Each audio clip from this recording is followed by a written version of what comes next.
Hej og velkommen til Drive Green TV, Danmarks første journalistiske videokanal om elbiler og grøn transport. I dag lukker vi op for en China-boks i maxi-størrelse, i det vi gennemtester denne her iWays U5.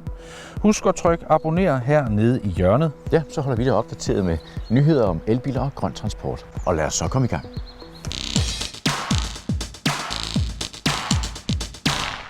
U5 var klassebetegnelse for 3 undervandsbåde fra den østrig-ungarske flåde.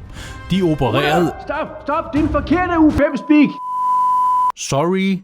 U5, dagens testbil fra iWays, er bedst med fast grund under hjulene. Trods SUV-looket er den nemlig forhjulstrukket. Batteriet yder 63 kWh, og det giver i solskinsvejr en WLTP-rækkevidde på 400 km. De 204 hestekræfter resulterer i en acceleration fra 0 til 100 på 7,5 sekunder, og topfarten ligger på 150 km i timen. Priserne starter ved 300.000 kroner, men vi har fået fingrene i topmodellen Premium, så her står der 335.000 kroner på prisskiltet. Garantien lyder på 5 år eller op til 150.000 km på bilen, 8 år eller op til 150.000 km på batteriet og drivlinjen. I det hele taget tror iWays så meget på bilen, at den umiddelbart kun skal til service for hver 100.000 km. Lidt optimistisk måske. Da det her mærke jo er nyt i Danmark, så er det måske på sin plads lige at sige et par ord om selve navnet. Det er sådan, at den første stavelse, som måske udtales, eller måske, betyder jeg elsker, og anden stavelse, Ways eller Ways eller Væs, betyder at køre. Der er altså tale om en kærlighedserklæring til det at transportere sig her. Det første, der slår mig, er, at der er meget at holde af. Her på afstand minder den måske mest om den elfærge Ellen, vi sejlede med for et par år siden.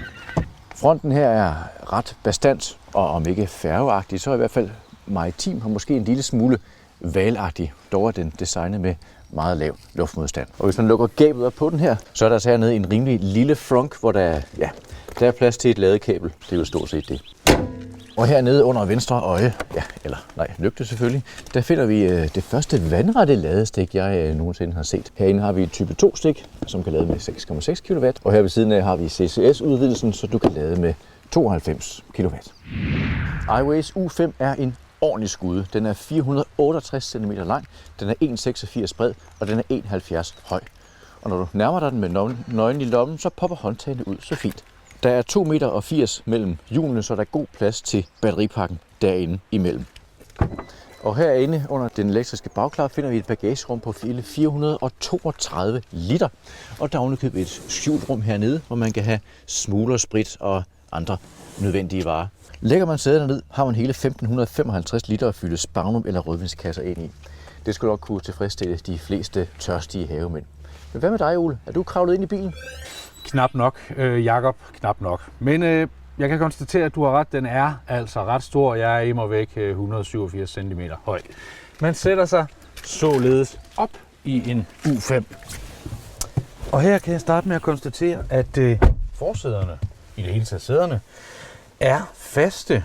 De er i kunstlæder, og førersæderne er ovenikøbet elektrisk justerbare på alle lederkanter. Vi har et dejligt fast og håndgribeligt multifunktionsret her med oplagte funktioner logisk placeret. Formen kræver nok lidt tilvænning, hvis du som jeg er typen, der godt kan lide at løsne grebet let og lade bilen rette sig selv op. Vi har 1, 2, 3, 4, 5 skærme. Her er 2, som er touchscreen, og denne her nede er ekstra sjov, hvor vi styrer klimaanlægget, fordi der har knapperne nemlig taktil funktion. Altså, du kan mærke med fingrene, at de giver et lille smæld eller en lille vibration, når du betjener det. Det er rart. Der er i det hele taget ikke ret mange knapper i landskabet. De mest er puttet op i de her menuer, og de er OK logiske. Her kan man se, at der er mulighed for Apple CarPlay til kobling. Det er med kabel. Det her er, som I kan se, ikke Android Auto, men det virker til Android-telefoner. Kan det være på grund af handelskrig? Spionage? Og her har vi et kamera, og her har vi et kamera. De er begge to rettet mod dig. Og det er jo lidt et kinesisk kuriosum, kan man sige. Fordi et sted herinde i menuerne, der kan du slå til og fra, hvor meget du vil overvåges af bilen selv. Altså skal den give en alarm, hvis du ser træt ud, hvis du måske til med sover, hvis du ryger, hvis du snakker telefon. Den kan det hele. Men man kan også slå det fra. Eller kan man? Materialekvaliteten er godkendt. Vi er lige niveauet over hård plastik, og det er faktisk okay. Så vil jeg også gerne lige fremhæve det her enorme panorama-glastag, som kan skydes, og det kan tiltes. Det er altså lækkert nok. Der er i det hele taget alt i elektrisk udstyr. Fuld LED-pakke for og bag, nøglefri adgang og start, automatisk parkeringsassistent, trådløs opladning af telefon og meget mere. Vi savner dog et head-up display, varme i rattet, egentlig navigation og anhængertræk. Sikkerhedswise får du adaptiv fartpilot med stop and go, vejbaneassistent, genkendelse af hastighedstavler, automatisk nødbremse, men alt det rækker kun til 3 stjerner for Euro NCAP, primært på grund af dens egenskaber i forhold til bløde trafikanter. Men lad os nu prøve at køre i bilen. Ole? Ja, så gerne, Jakob. Lad os komme afsted. Ja, lad os lægge fra land. Mm-hmm. Og jeg kan jo allerede starte med at sige nu, at den kan godt accelerere, og den kan sjovt nok og sjældent nok lave en del hjulspin. Hold da op, er der ikke ESP i? Jo, men det reagerer ret langsomt, det ESP. Hvis du tænker dig at gøre det flere gange, så bliver det dyrt i gummi. Det er så nej. Og det er måske netop sagens kerne, at ESP'en er en generation tidligere end dem, vi har prøvet i nogle af de nyere. Det er i hvert fald min teori. Det er ikke noget, jeg har ringet til Kina og fået fastslået. Så accelerationen kan bestemt godkendes, men i det, du træder på speederen, så går der altså lige et splitsekund mere, end der plejer, før at bilen går i gang. Det er muligvis en elektronisk speeder, der trænger til en opdatering. Men herude på landevejen, og også på små veje og så videre, der synes jeg, at bilen glimrer ved en affjedring, der passer mig rigtig godt. Altså, den er klart til den bløde side, komfortable side, men det synes jeg faktisk passer rigtig godt til den her bil, som er enorm og flyderagtig. Styretøjet rimelig konsekvent. Der er jo ikke noget, der måler sig med Mini og Honda, det ved vi. Men igen, passende til den her skude. Hvad er det, du sidder og piller med der, Ole? Jeg sidder bare lige og piller lidt ved fartpiloten, og der er jo 3 modes. Der er en limiter, fartbegrænser, og en klassisk cruise control og en adaptiv cruise control. De virker faktisk rigtig godt. Lane assistant, den gør også, hvad den skal. Du kommer ikke ud i stormvejr på den måde, men den gør det lidt sløvt. Så har jeg et lille forbrugertip. Jeg vil simpelthen anbefale jer at lade være med at bruge den automatiske op- og nedblænde. Den er der, og den virker nogle gange. Men hvis det bare regner en lille smule, så er den ikke til at stole på, og så bliver andre trafikanter simpelthen bare så skide sure på dig, at de blænder dig med fuld overlæg, og ja, du kommer selv i dårlig humør. Så sæt den bare op på nærlys og gør, som du plejer med at blænde op og ned.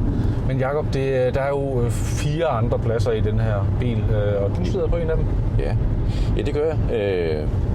Jeg sidder på passagersædet, sjovt nok. Jeg sidder utrolig godt. Jeg har lidt fornemmelse af, at jeg sidder i et badekar, altså, der er højt op til kanten. Jeg sidder selvfølgelig ikke i varmt vand, men jeg sidder blødt, så meget komfortabelt. Det undrer mig dog, at jeg skulle lige have noget i handskerummet. Det er der ikke. Nej. Altså, der er ikke noget i handskerum. Hvor skal du så have sine kørelakridser? Ja, lige præcis.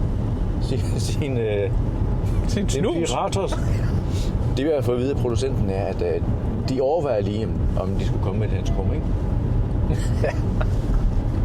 Jeg tror godt, de holder op og overvejer altså bare at lave et handskerum. Ja. I er der endnu. Det var godt. For jeg vil nemlig sige, at det, at den er så kæmpestor, gør jo også, at man sidder rigtig højt. Det føles næsten som om, jeg kører første generations, anden generations Ford Transit eller noget af den stil. Det er en rigtig god position i forhold til at se noget til siderne og se noget ud af forruden.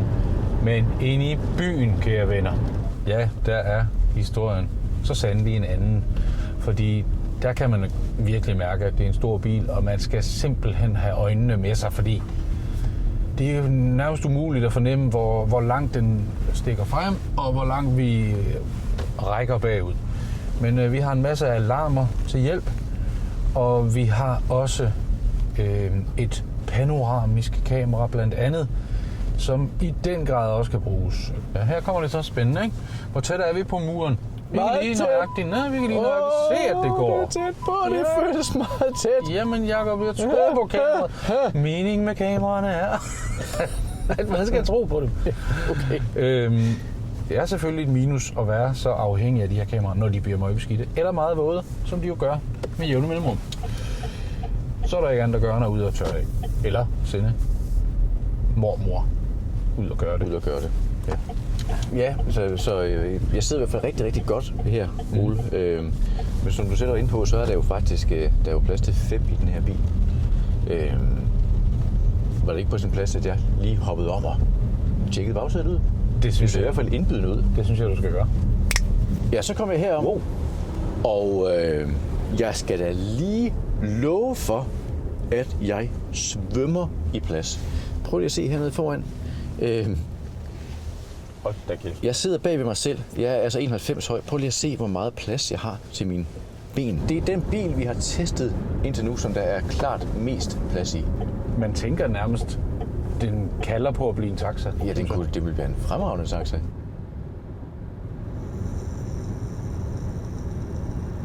Jakob? Ja. Vi nærmer os motorvejen. Det gør vi da også. Du ved godt, hvad det betyder. Det betyder, at vi skal lave støjmålingen. Ja!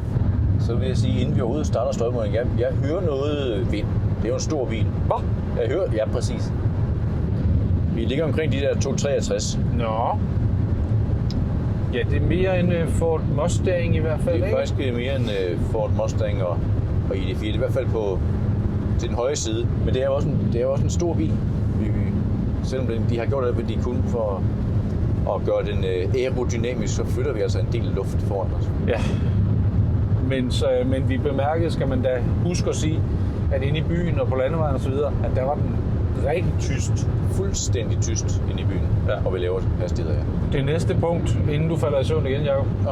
Jeg synes, du har fortjent at komme frem til råpinden på denne skude. Må jeg det? Må jeg få lov at tage roret? Du skal. Kan du så komme afsted? Okay. Ja, det var forkert. Ja. Sådan. Nej. Så lykkedes det, så fandt jeg en plads. Ja, jamen, det her, det er jo virkelig... Jeg får min ilddåb med bilen her på motorvejen. Den er meget responsiv, synes jeg. Den er virkelig, som du også selv var inde på, styringen er meget direkte. Mm-hmm. Jeg skal lige finde ud af at orientere mig i det her menusystem. Fin blindvinkelsalarm herude på sidespejlet også. Det fungerer også godt. Jeg har et, synes jeg, godt udsyn. Ja. Om end det er som at kigge bagud igennem et lastvognstog, der er virkelig, virkelig langt derned. Ja, det er som om man holder øje med, om salgsdamen er på vej op igen. Jeg kommer der snart ud med kaffe til mig. Ja, du sagde det magiske ord. Kan man få det et sted? Det skal vi have. Skål i ladekaffe, Jacob. Skål i ladekaffe, Ole. Nå, skal vi klaske nogle vurderinger på bilen her? Lad os prøve det.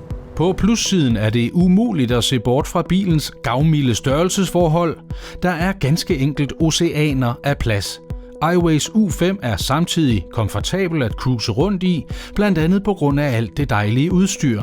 Bagsiden af medaljen byder på manglende anhængertræk, en flok kørselsassistenter, som nok trænger til en opdatering, og måske vil et større batteri vække lykke. Tja, og måske firehjulstræk.